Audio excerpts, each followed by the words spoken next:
ముఖ్యమంత్రి వర్యులు రేవంత్ రెడ్డి గారు అహ్మదాబాద్ లో వారిచ్చిన సందేశం బీజేపీ చేస్తున్న సనాతన ధర్మాన్ని పాటించాలని, రాజ్యాంగాన్ని మార్చాలని కుట్రపూరిత విధానాలను చెండాడిన సందర్భాన్ని కూడా మనం చూస్తా ఉన్నాం.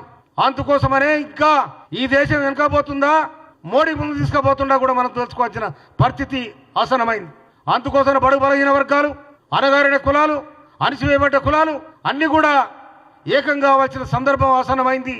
అది కాంగ్రెస్ పార్టీ జై బాపు, జై భీమ్, జై సంవిధాన్ ఈ 3 నినాదాలు ఏతున్నాయో రాజ్యాంగాన్ని పరిరక్షించుకోవడానికి డాక్టర్ బిఆర్ అంబేద్కర్ రాజ్యాంగంలో పొందుపరిచిన మనిషికి జీవించే హక్కు, మనిషికి మాట్లాడే హక్కు, మనిషికి స్వేచ్ఛ అనేది ఉండాలని, ఇంకా సనాతన ధర్మాన్ని పాటించాలనేది ఈ దుర్మార్గమైన బీజేపీ చేస్తున్న ఈ ఎత్తుగడలో తిప్పికొట్టాలని ప్రజలకు నేను విజ్ఞప్తి చేస్తా ఉన్నాను. నేను అందుకోసమే ప్రతి ఊర్లో, ప్రతి మండలంలో, మా మండలంలో 9 మండలాల సంవిధాన కార్యక్రమం కూడా ఈ రాజ్యాంగ పరిరక్షణ వ్యవహారం కూడా బ్రహ్మాండంగా నడుస్తుందని నేను మనవి చేస్తా ఉన్నాను.